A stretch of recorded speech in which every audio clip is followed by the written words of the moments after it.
Hello, everyone, and welcome to today's program with Pawel Sawicki from the Auschwitz-Birkenau State Museum. I'm Ari Goldstein with the Office of the President at the Museum of Jewish Heritage, a living memorial to the Holocaust. We are here today to talk about Auschwitz. Some of you watching may have been to the former Nazi concentration camp in Poland, and others of you may have visited the exhibition Auschwitz not long ago, not far away, when it was on display in Madrid, or since last May at the Museum of Jewish Heritage in New York City. For those of you who haven't visited, we'll get a little glimpse of Auschwitz today from Pawel. He works as a press officer for the Auschwitz-Birkenau State Museum, and among his many responsibilities, he manages the museum and memorial's communications efforts in the digital sphere, where the museum is a world leader, reaching millions of people who might not otherwise engage in the work of Holocaust remembrance and education and combating denial. Pawel is also a project leader in the development of the Auschwitz exhibition, which is the most comprehensive exhibition on the subject ever presented. This work is particularly important because Auschwitz is one of the most significant sites of evil and suffering in all of human history, and a symbol known around the world for the losses of the Holocaust and World War II, but it's fast being forgotten. This is also a year of anniversaries. This past January, it was 75 years since liberation, and this Sunday, 80 years since the first transport of Poles to the camp. To everyone who's watching, please feel free to share questions for Pawel throughout today's program via the Zoom chat, and we'll try to get to as many of them as we can towards the end of the presentation. Lastly, I want to remind you all that the museum's programs are made possible thanks to the support of viewers and community members like you. So we will be very grateful if you can visit our website and join as a member or donate to support our work as New York's Holocaust Museum. Without further ado, welcome, Pawel. Feel free to get started. Thank you very much, Ari. Hello, everyone. It's an honor and pleasure, and you can compare our backgrounds, Ari's and mine. Well, I had the puzzle where to speak, and I decided that the most appropriate place would be to speak from the Auschwitz Memorial itself. So I'll just raise my computer for a moment. I'm in one of our preserved blocks in Auschwitz I. This is actual room where prisoners slept. So I'm talking to you from block number 2 at the Auschwitz I site. In a few minutes, thanks to the modern technology, I will walk you through this building a little bit, but let me start with the presentation. And as Ari said, indeed, in just a few days, we will have the anniversary of the first transport of Poles arriving at Auschwitz, deported from Tarnów, 728 men. And this is actually the date which we consider to be the beginning of the camp. So let me just switch on the presentation and share it with you. This should be already working, and I'll start the presentation. The perspectives from the Auschwitz-Birkenau State Museum, which actually allows me to tell about many, many things. But because we are getting into the anniversary, a few important things when we talk about this. Auschwitz begins in spring of 1940, but actually our newest research shows that the plans for Auschwitz are even a little bit older, that the first documents that we found mentioning the plan to create a camp that was later Auschwitz is late 1939. And here you can see a document from 25th of January 1940 that on second page mentions that soon a new concentration camp, or similar to state-run concentration camps, will be created in Auschwitz. So the Germans are already planning to create a camp here a little bit earlier than we expected, and this is one of the key aspects of our research ongoing today. We are going through thousands of documents that are in our archives, but also many other archives, and try to reinterpret them, read details. And in last 2 years, we published 3 books: The Beginnings of Auschwitz, The Beginnings of Birkenau, and The Beginnings of the Extermination, which slightly change the interpretation of the facts and chronology of the camp, which is extremely interesting when you go into those historical details. This is the site where later Auschwitz was created. It was from 1916 built as a kind of a refugee place. Then when Poland got back its independence in 1918, a little bit later, Polish army took this complex of buildings, and here you can see Polish soldiers in the interwar period in this site.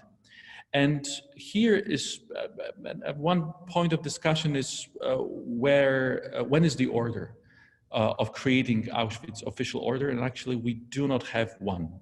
What we find in documents is, for example, here you can see that there is a number mentioned, 2 million marks, that the SS building office is going to use to build the future camp. This document is already from May 1925, but we have an earlier document that mentions that this number in April of 14th of April 1940, which means that the order of creation of the camp had to be present already then. Without it, the SS wouldn't simply assign 2 million marks to finance the creation of the Auschwitz camp.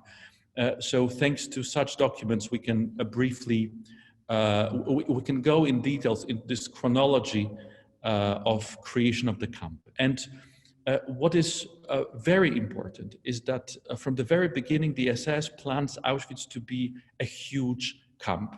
The number of prisoners that is given at the very beginning is that Auschwitz will have 30,000 prisoners. At the very beginning of the Second World War, in September of 1939, all concentration camps that existed in Nazi Germany had approximately 20,000 prisoners altogether, which means that this new camp created already in the war situation, already in the situation of occupation of Poland, has a completely different dimension. And what you can see here is one of the first plans of this is a map showing the site near the future camp. And the red line that I managed to draw myself shows the first plan that the SS had in terms of size of the camp. It was supposed to be 25-30 hectares of area for 30,000 prisoners. And then as we go in the chronology of the camp development, the SS and the Commandant Rudolf Hess has many problems to get building materials, to get jobs or slave labor for those prisoners. There's no money there and many other elements. And therefore they reduce the plan. And this blue line is actually the fence of Auschwitz I camp as it is today. And then they wait to develop the complex when better times come and when the situation gets more favorable. And maybe one more detail from the beginning of the story, Auschwitz is the first camp that is designed with a crematorium at the site. Actually, until February 1940, there were no regulations and crematoria were not allowed to be built within the concentration camps territory because crematoria were supervised by the state municipalities, and Auschwitz already designs itself with a crematorium plan, which means that the SS planned huge mortality in this new concentration camp, because why do you need to have a crematorium at the site? And the building, which you can see in this picture, the building behind this group of soldiers is the building from the army base, a storage facility that was later turned into a morgue and a crematorium. And this building later became the first gas chamber of the camp. And this is the picture from Tarnów, 14 June 1940, 728 men, Poles, around a dozen Jews among them. And they became the first Polish political prisoners of the camp.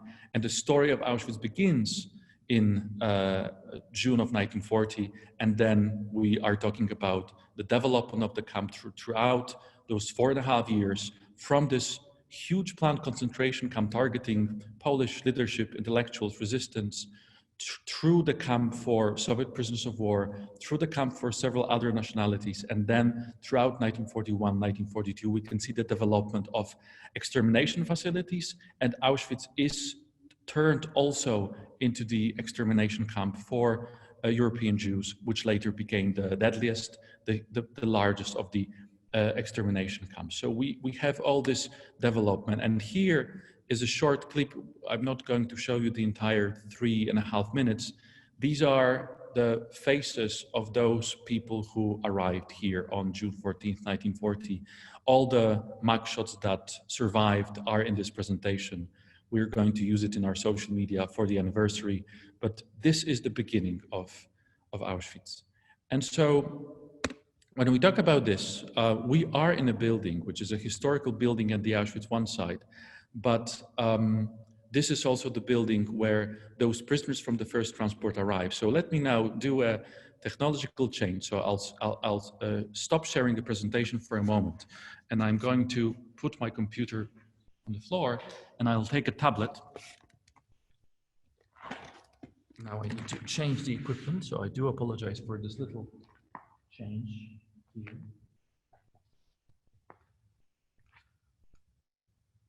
Pawel, it looks smooth on my end. Here to help with the transition if needed. Okay, and I'm unmuting and starting the video. So I hope that you can see now what I have in front of me.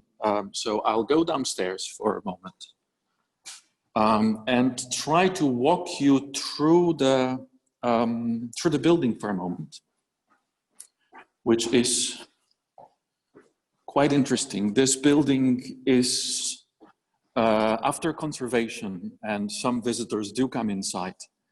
But basically, this is one of those very few originally preserved blocks from Auschwitz I.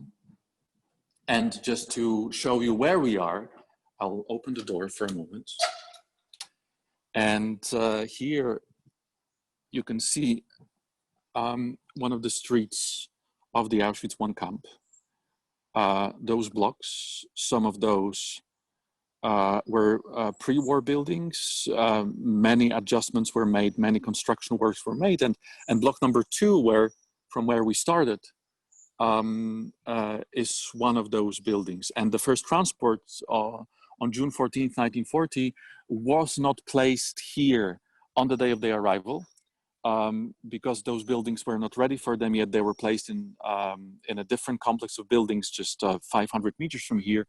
And then after a few days, they were placed in those blocks, block number 1, block number 2, and block number 3 on my right-hand side. And there was a small fence built around this place. And later, the proper fence was built around the site of the camp. And Auschwitz was established here. I mean, the camp was established here in this location because there was a set of buildings. There was a complex of buildings already existing, which means the Germans didn't have to build the camp from zero. And so the first floor is a pre-war construction. It belonged to the army base. And prisoners slept in rooms like this. At first, they slept on the floors. So empty space, prisoners lying on the floors, crowded in horrible conditions. This is also something that we need to remember about when we talk about a concentration camp. The concentration camp is dehumanization. And so everything that is designed in terms of living conditions serves one aim: to dehumanize people who are prisoners of the camp. And when we show this, we can also talk a little bit about conservation and preservation. Our mission is to preserve the authenticity of the site, which means conservation works that had been done here. We're not supposed to change anything. We are simply trying to preserve the original structure of the block. So for example, when you look at this wall, you can see that there are many scratches. And it seems to be damaged, but this damage is historical. I'll explain it in just a moment. And you can see the room, which was a space for functionary prisoners. At the very beginning, there were German criminals which were supervising the Polish political prisoners. They had better living conditions, many privileges. And what you can also see here, at the very beginning, it didn't exist. But later, during the camp's operation, inside those buildings, some toilets were installed. 22 toilets, 22 seats for sometimes over 1,000 people who slept in such a building. There's another room here. The toilets were not available all the time. The toilets were usually available only in the morning and only in the evening. So it was horribly overcrowded. The conditions here were indeed very difficult. And here you can see a little washroom, also with 2 propaganda paintings that we discovered during conservation. Propaganda paintings showing prisoners how to wash and how not to wash. So on one side here, this is the way prisoners should wash themselves. So ist es richtig? This is correct. And then on the other side, nicht so, not this way. And it's of course farce, because the overcrowding inside these buildings made it almost impossible for prisoners to properly wash. And then when the camp was getting bigger and bigger, there were more prisoners, but the space became a problem. 3-level bunk beds were introduced inside those rooms.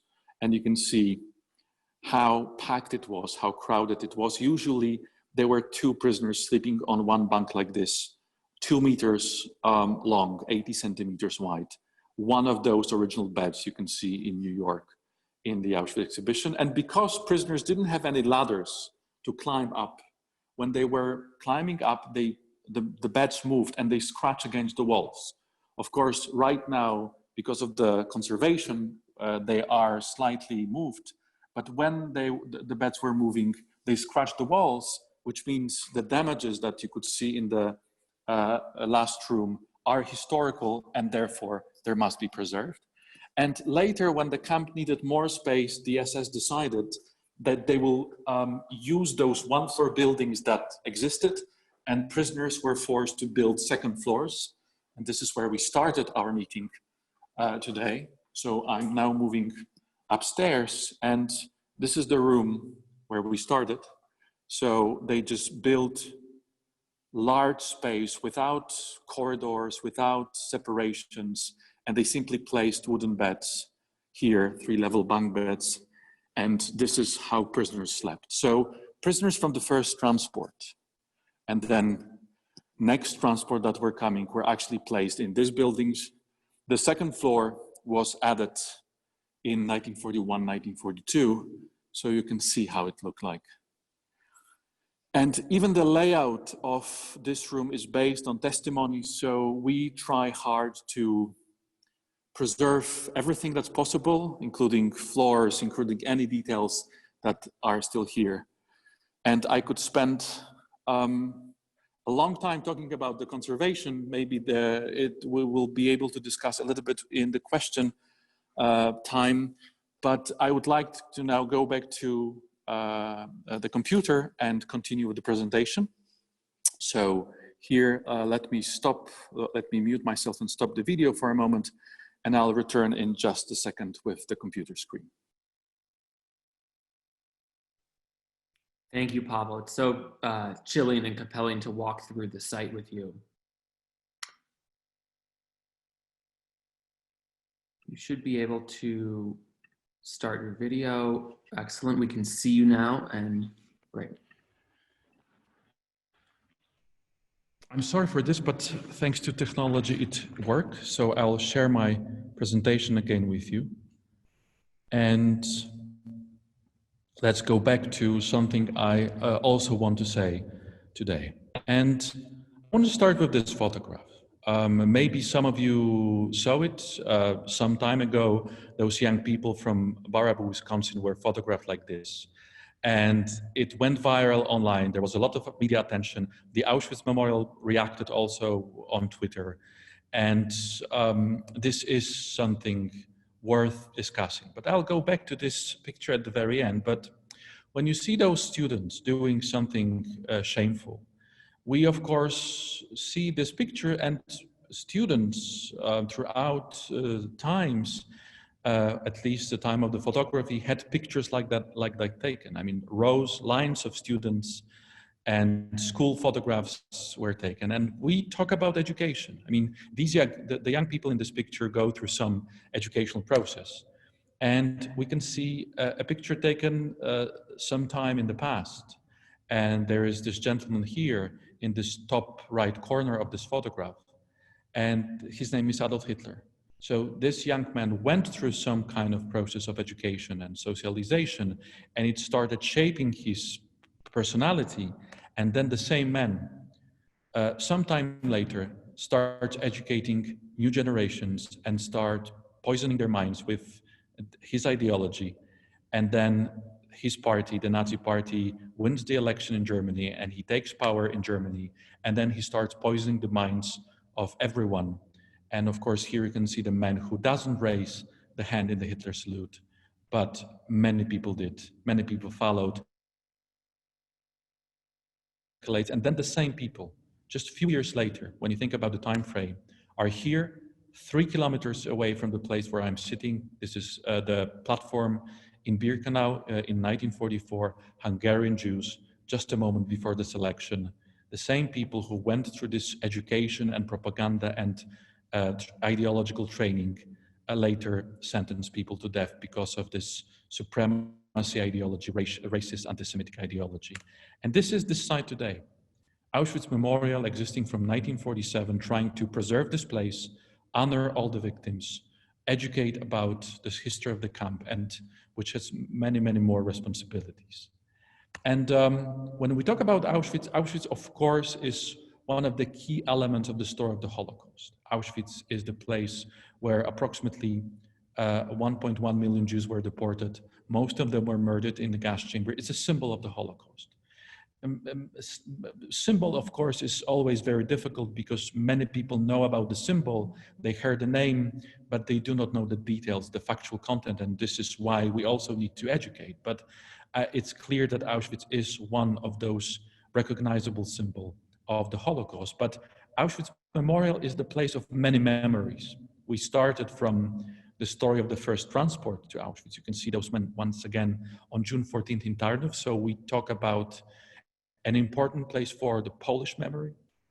Auschwitz as a camp created against the Poles with approximately 150,000 non-Jewish Poles deported here. But Auschwitz is also a very significant place for the memory of the Soviet soldiers. You can see Soviet prisoners of war here in one of the pictures. And also Auschwitz is a very important place for the Sinti and Roma community.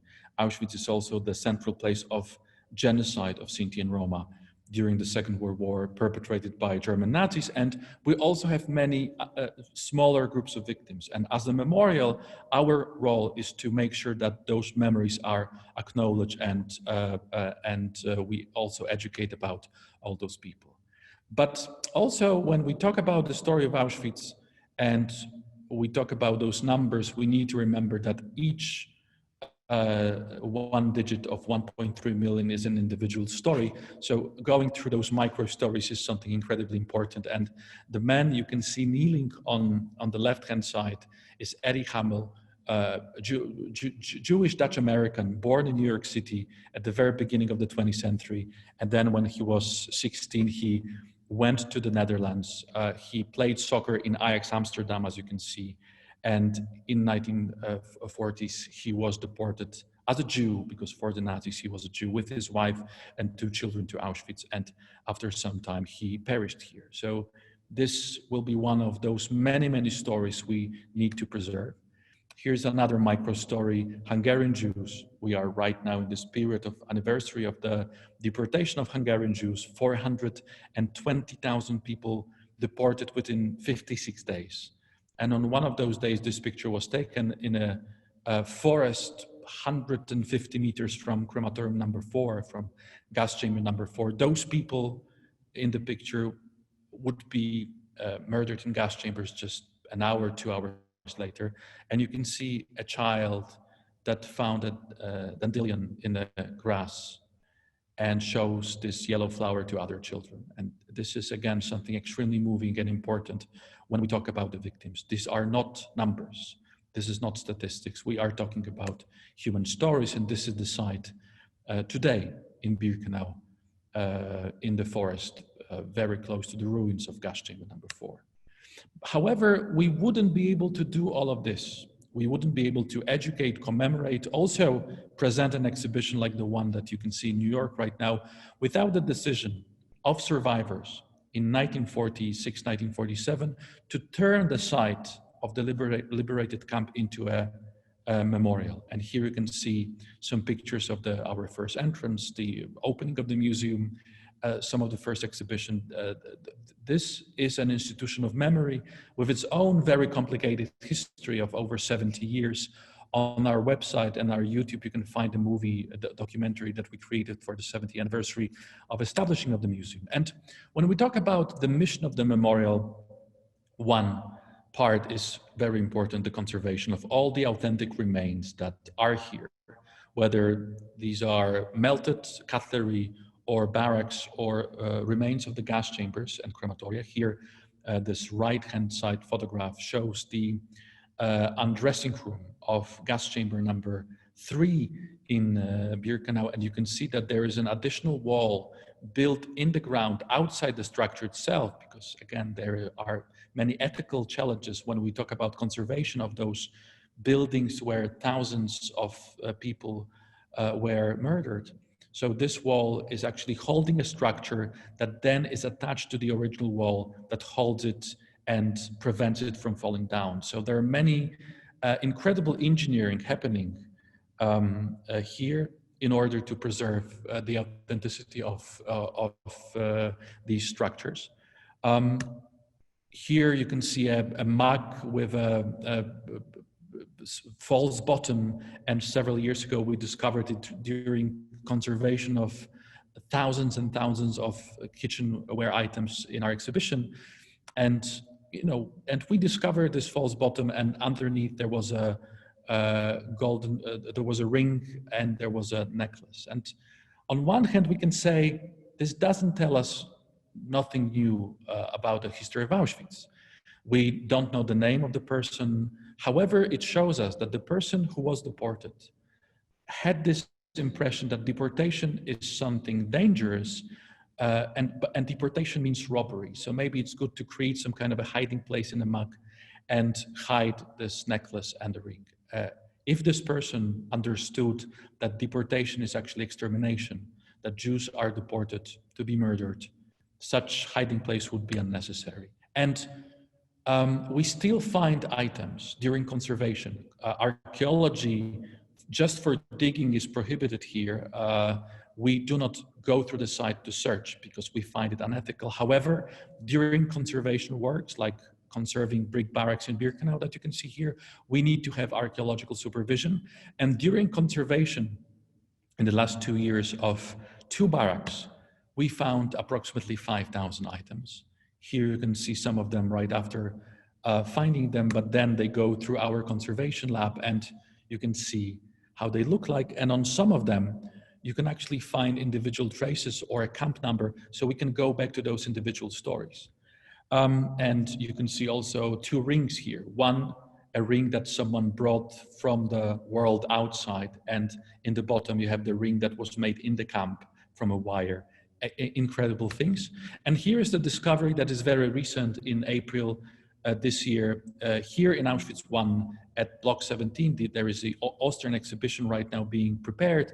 Inside the chimney, the team discovered mainly cutlery, some new things. So this still comes.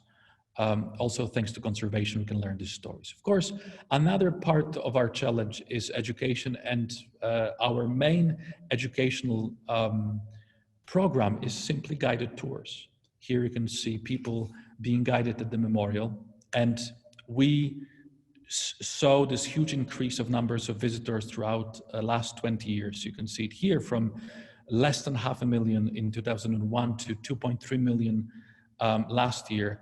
And then we have 2020. And here you can see this disaster that is very powerful. You can see in the background numbers from 2019. And we expected that it is going to increase. And then on March 12th, the memorial was closed because of the coronavirus. And we are closed right now for visitors, which means no one is coming here, which is difficult on the level of education, but it's also very pragmatically difficult. The entrance to the memorial is free, but there is a fee for guided tours, and we basically lost our main source of income in the last 3 months, which is a huge difficulty and struggle. The existence of the institution is safe thanks to the subsidy of the state and thanks to the money coming for the conservation from the Auschwitz-Birkenau Foundation. The institution exists and the conservation works are ongoing. However, we had to basically freeze or cancel or postpone all substantial educational research, publication, exhibition programs. And for the first time, we appealed for donations for this. and we ask people to support us. So this is indeed a very difficult time for our education, and we have lots of programs, lectures, guided tours, study tours, meeting with survivors. We go, here you can see one picture from prisons. We also educate prisoners, we educate police, lawyers, soldiers, and many other programs that are dedicated to many different. Right now, it's all frozen. And last year, we finally got the new modern seat of the educational center in one of the historical buildings of the site. And it was supposed to start getting momentum this spring. And right now it is useless because we have no visitors, no one participating. So this is an extremely sad moment, not only because of coronavirus situation, which is very difficult, but on a symbolic level, having this place empty for 3 months is something very, very difficult. Of course, exhibitions is another way we educate. And right now, the plan is to change the exhibition that we have and that was built by survivors in 1955. And we are in progress of creating a new exhibition. And well, here is New York City and the Auschwitz exhibition, which is in the Museum of Jewish Heritage, again closed because of the coronavirus. And this is another challenge that we have. 2.3 million people visited last year. We hope that visitors will come back and people from all around the world will be coming to see the memorial. But there are millions and millions or even billions of people who will never be able to come here, who will never be able to see this authentic space or have this experience of being within the authentic location. And therefore, we need to prepare tools to educate them, like the Auschwitz exhibition, not long ago, not far away, like all our online education, and like the opportunity as today when our staff can meet through digital tools with people all around the world. That's why we are on social media. I'm the person running it, so you can follow us on Twitter, you can follow us on Facebook, on Instagram. This is also the online virtual world is where we try to educate. One thing that I also encourage you to see are our online lessons about many different topics on the history of Auschwitz, which is free on our website. You can simply take these courses on many different aspects on the history of Auschwitz. Yourself, I know Ari will be sending some information after this presentation. I'll try to send him a few links that you might find interesting. And these are some of the screens for the new exhibition that we're planning to do. It will not change the old exhibition, but it would add some aspects to the story, much more individuality in terms of the objects, historical items, and stories that we can share. And one thing will be certainly added to the content of the exhibition that we have today. Because the exhibition, if you visited the Auschwitz Memorial, you know it very well. We talk about the extermination, we talk about the concentration, about the prisoners, but there is no exhibition which is dedicated to the world of the perpetrators. People who hated other people, people who accepted this ideology of Adolf Hitler and the Nazi Party, and people who decided to work in a place like this. And this is something extremely important on the human level, because of course, our role is to commemorate the victims. And this is something important for us, for many other institutions, for the Jewish Heritage Museum, for many other memorials and museums all around the world. But we also, when we rehumanize the victims and try to rehumanize them from being numbers, we also need to make sure that we look at the perpetrators and think about them as people, because they were people. The person here in the very middle of this first line, the commandant of Auschwitz at that time, Richard Baer, was actually a confectioner maker. Rudolf Hess, the second one from the left, the first commandant of Auschwitz, the person who created Auschwitz, was in fact a farmer. So those people put those uniforms on, accepted this ideology of anti-Semitism, racist supremacy of one group of people over another, and then they worked in a place like Auschwitz. Gerhard Palic, a father, a husband, a dog owner, he executed thousands of people by shooting just 300 meters from here at the execution wall. Or here you can see once again Rudolf Hess, the commandant of Auschwitz, with his 5 children. His 5th child, the little child on the arms of his wife Hedwig, was actually born here in Auschwitz when he was a commandant in 1943. So this is a huge challenge. When we talk about the perpetrators, to analyze their behavior, to analyze their motivations, why people can decide to work in a place like Auschwitz. And there's another challenge. We all know pictures like this. Birkenau, 1944, we can see the camp, we can see lots of the structures, and there are all those questions. What did the world know? What did the world do? What was the reaction of the world? What was the responsibility of allied countries, and so on and so on. And today, or in the past, we could have very similar pictures. This is Bosnia and Herzegovina during the war in 1995 and during Srebrenica time, where genocide happened. Today, we can see other concentration camps in some places in the world where people are dehumanized.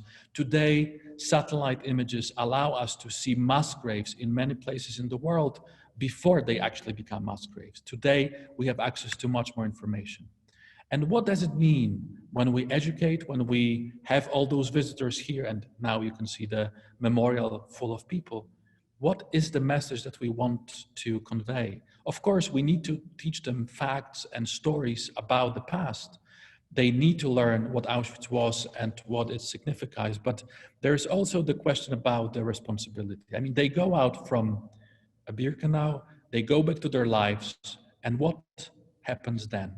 I always tell to people I guide that lighting a candle, saying a prayer, leaving a stone, or putting a flower is noble, is very important. Emotions here are very important. But if you go out and you think that you did your job, we commemorated, we placed this symbols of commemoration, and now we can continue with our lives, then something is lost. I think that this is also a place where we should try to reach the topic or address the issue of our responsibility for the world we live today. And of course, when we talk about this story, we see ourselves, and we with empathy want to look at the world of the victims. But all of us somehow try to reference ourselves to Anne Frank. But when you look at a picture like this, Germany, Nazi Germany, some people are being arrested, and there's this girl with an umbrella who is a bystander. It is not her story. It is not her problem. Why should we react as bystanders when it doesn't affect us? And of course, we have very difficult situation in many places in the world, also with racism, also with prejudices, stereotypes, and dehumanization. It is ongoing in many places in the world right now. Here, in the context of Auschwitz, we talk about people of goodwill, people who lived outside the camp isolation zone, several kilometers from Auschwitz. And they, as bystanders, found enough courage to do something, to help. And this is an important lesson of responsibility, which I hope can also inspire people who visit this place when they hear about this. This is why the stories of righteous among the nations are so important, because people as individuals can make a choice. People, you know, in a certain sense, we are sitting in a place that was created because one man had a vision. Because Adolf Hitler, born and raised and educated in some school system, had a vision. And he, as an individual, managed to do this horrible evil. And we as individuals also have a choice to do something little. And let me go back to end this, and I hope that there will be some questions to this picture from Baraboo, Wisconsin. The Auschwitz Memorial reacted on Twitter. We sent some comment and the media shared it, and then we could say, and our job is done. We pointed our finger and we said that those young people did something shameful and wrong, and we could leave them this way. But we actually sent an exhibition to Baraboo, Wisconsin, that was presented in their school, that was presented in the city hall of Baraboo. So we try to use education to do something good and to make a change, because we believe it's our responsibility. And something that was amazing for us, that few days later, the same stairs, the same place, and people trying to say that they disagree, that they want to show another message. And this is something very moving and very powerful, that there is this responsibility and we had to cherish and promote it. So this is everything I plan to say, and I'll stop sharing the presentation. I'm back with you here from block number 2. And Ari asked me to speak for 40 minutes. I spoke for 41 minutes. I do apologize, but that's probably because of all those technical challenges. And now, if there are any question, I'm happy to answer. Thank you so much, Pawel. And I'll say you were exactly at 40 minutes because I probably took a minute for the introduction in the beginning. Okay. There's a lot of great questions that have been coming in. Let me start with just acknowledging all the people who are mentioning in the chat that they're connected to survivors from Auschwitz. We have survivor Ruth Steinfeld and her daughter Susan Ehrenstein watching, Gilbert Lachau, who was imprisoned in a Nazi camp in Marseille, a lot of kids as survivors. So it's great to have you all with us. Pawel, if there are people whose families were imprisoned at Auschwitz, what do you suggest in terms of ways that they can learn more about the camp and potentially find information about their own family's experiences? So learning about the camp, of course, is just to read any materials that is available. There are many books. You can visit our website where you have online lessons. You can access our online exhibitions. We have online bookstore, but many other institutions also publish books about Auschwitz. There are exhibitions. So in terms of facts, it's similar to learning about any other story. When we go to those individual stories of individual people or individual family members, it of course gets a little bit more complicated. There are, first of all, we estimate that the original documents that was created by the SS administration in Auschwitz is just maybe between 5 and 10%.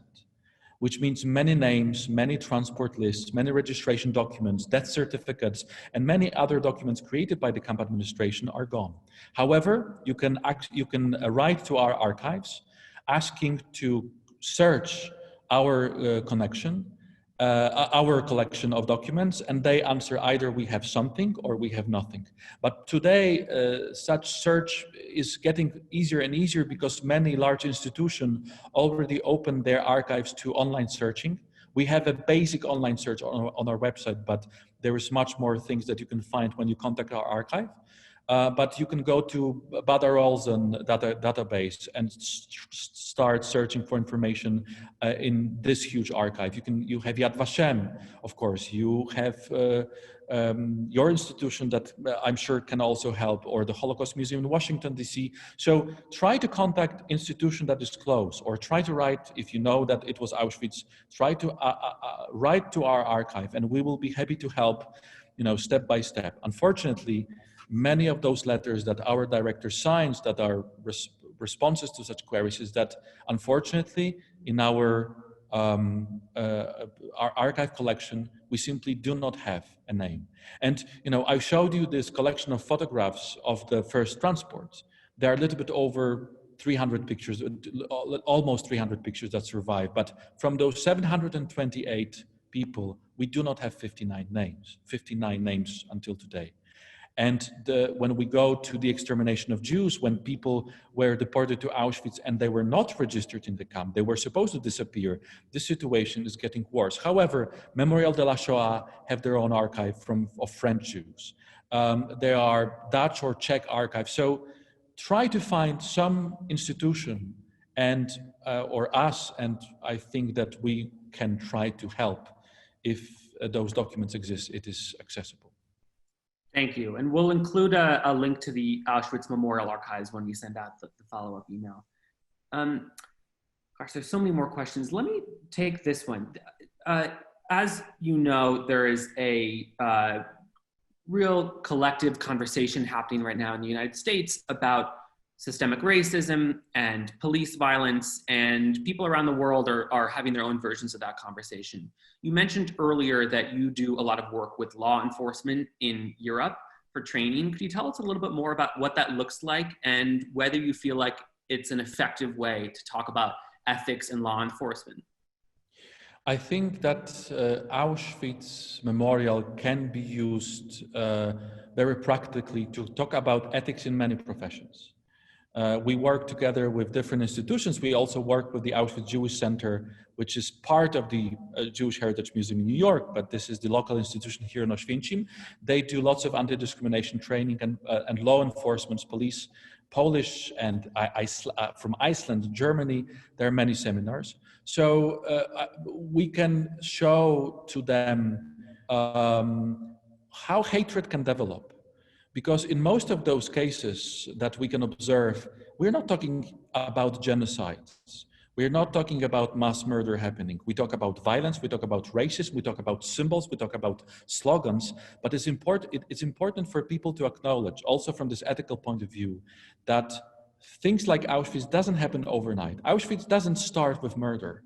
Auschwitz starts years before this camp was created, with ideology, with creating outgroups, with using stereotypes, in this term anti-Semitic racism, but we can find many other stereotypes that existed also. Nazism targeted many different groups of people. And we need to build this awareness in those groups that we work with, that this is already important. When you see, spray graffiti on the walls somewhere, which is anti-gay or anti-black people or anti-Semitic or anti-anyone, this is already a sign. This is already a symptom that something is not okay. And then it can escalate. And the earlier we react, the more we can do. So this is something we try to, when we talk about this anti-discrimination. However, when we talk about police, when we talk about soldiers, people wearing uniforms, there's another challenge that we have here as educators. Because when we guide them through the site, we talk about the perpetrators, we talk about other people in uniforms. And there is a certain honor to wear a uniform. There is a certain responsibility and a set of values that people who wear uniforms accept. And I think it's very strange for them to see people in uniforms who simply accepted other sets of values. But we also can discuss other ethical challenges. Is every order an ethical order? Is every order just? Do you, as law enforcement or soldiers, have responsibility maybe to stand up if you feel that if there is a situation that is ethically challenging? These are all the questions that can be asked based on the story of not only Auschwitz, but also what led to Auschwitz. So again, I could go on with this, but you can build those links in different doctors. Here we also have the story of Nazi medicine in the concentration camps, lawyers, journalists, and many other groups. If you want, you can find those ethical links and challenges, and you can learn history, but based on this history, you can start a profound, important ethical discussion. Absolutely, and your comment about the fact that it doesn't start with genocide, I think raises the anniversary this weekend of the first transport of Poles and why it's so important to look at how things developed into what we know they became. There's a few questions about politics and religion, which I know we're not supposed to talk about. I'm just going to put them on the table and respond as you see fit. Someone is mentioning the crosses at the Auschwitz site and the presence of the convent. Someone else is asking about how Polish politics informs your work. So if you take that sort of combined, do politics and religion influence your work? Should they? And are these the types of things that visitors are bringing with them when they come to the camp? I know you have a lot of Jewish visitors, but probably a lot of Catholics and other non-Jews from around Europe as well. So again, we could probably have a whole different session started with this question, but let me answer this way in a more universal context. When we talk about the memory of Auschwitz, this memory developed independently after the war in several different places in the world. We have different memory of Auschwitz built here in Poland, where memorial existed from 1947. Because of the communist regime in Poland, it rather focused on non-Jewish suffering and diminished the whole story of Jews because of many different political elements. We have, and this is very early memory, and Polish survivors who create a memorial, one part of the context. Then, in other places in the world, this memory doesn't exist until late 1960s in Israel with the Eichmann trial, where really the story of the Holocaust is put into the public spotlight with the broadcast of the Eichmann trial. In the United States, this will be probably the Holocaust TV series. And you need to tell me, I think it was 1970s, where again, historians, of course, dealt with this. But I'm talking about memory as something discussed publicly. And then only in 1989, when communists collapse, those different memories shaped by different groups of victims and their ancestors and their children and grandchildren, those different memories which were very separated because of political situation, communism and the Iron Curtain and many other things, they connected also in a place like Auschwitz. Jewish people started coming, and people started, that there was a feeling that there is a competition of memories. And it created huge conflicts, like the convent that moved from the site of Auschwitz, and the nuns were moved to a different location. And actually this building that was this trigger of the conflict is now our educational center. I showed the picture in the presentation. So we, after 30 years, we are in a completely different situation. And there were this fighting over who owns this memory. And I think after 30 years of our work trying to keep politics and any other controversies outside of our institution, despite we are a state-run institution, I think it is working. That there are some conflicts that reappear, but I think it's more on these extreme edges of different groups that still try to use this memory to fight one another. And I think we are building more and more coexistence, that one memory doesn't exclude one another. And you know, on this very personal level, I understand if you are a Pole and you will come here on Sunday to place a candle at the execution wall, Polish memory may be your memory or the most important memory. But if you, or when you are a Jew coming here and walk down the selection platform and look at the ruins of the crematoria, the Jewish suffering will be for you personally the most important. Or if you are a young Roma or Sinti and you come here and you start learning about the story of the genocide that happened to your nation that seems to be forgotten many times, this memory will be the most important for you. But we need to make sure that other memories are equally important, that there's no one memory that is better than others. There may be memory that is more important personally, which is equal among others. And this is what we try to do. And this is why, despite the difficulties sometimes, this is a symbolic minefield, if you can understand this metaphor sometimes. We really try with all our staff to make sure that all those memories are respected, that Auschwitz as a symbol is respected, that is important to so many people. And we try to ask, in a certain way, of course, it would be very easy to use this place politically or in any other way, but we really try to prevent this place from being used, instrumentalized, misused. That's our mission. Whether we are 100% successful, probably will never be, but we try to get there. And I think after 30 years after the communists, as this institution works, we are, I think we are considered to be an important institution worldwide because we stick to our mission: education, conservation, preservation, and also honoring and acknowledging and trying to stay truthful to the facts of what happened here. Sorry for the longer answer, and I could go on, but. It's beautiful. We'll have to do another program about it then if there's enough conversation for it. Unfortunately, we probably just have time for one more question. So let me say that there were a few people who commented about Holocaust denial. Martha Steinmetz was saying it's just so unbelievable given all the evidence. Tommy Schernmacher asked, has the museum ever taken Holocaust deniers on a tour of Auschwitz, or self-identified deniers? So let's end by talking about denial. Have you done the tours that Tommy asked about, and what will your work to combat Holocaust denial look like going forward? There is absolutely no need to discuss with Holocaust deniers, because discussion with Holocaust deniers is placing a Holocaust denier equal to yourself. I mean, it's like a table, and it would be me or any other historian of the Auschwitz Memorial. On the other side, there would be Holocaust deniers, and so I will show you my facts and you will show me your facts and we can discuss. And no, this is not this level, because Holocaust denial has nothing to do with facts. Holocaust denial is hatred. Holocaust denier is anti-Semitism. Holocaust denier is simply ideology that rejects facts, manipulates, distorts the facts.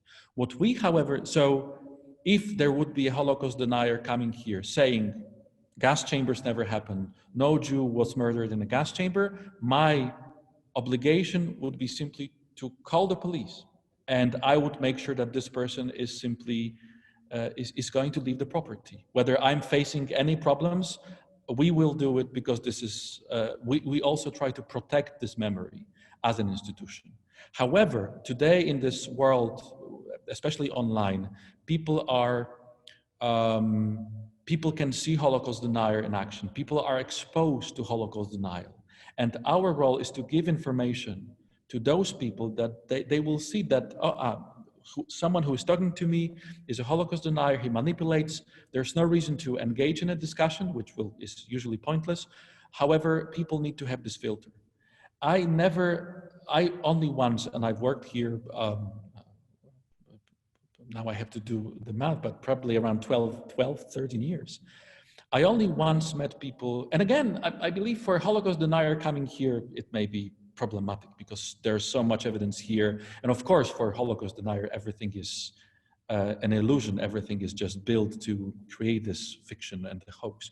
But once I had visitors who, the questions that they asked, you need to know the Holocaust denier argument. That laughing that I could hear when I said some things, but they were very careful. They asked questions. I try to answer this. We both try to be very careful in this sense, but they didn't step this line that I could say, and they were in a group of visitors, that I could say, stop, the things that you're saying are horrible, this is Holocaust denier, and I simply want you to leave. So I think we simply need to educate and show all these facts and publish our tweets and guide our visitors and get engaged in talking to different people to give them facts.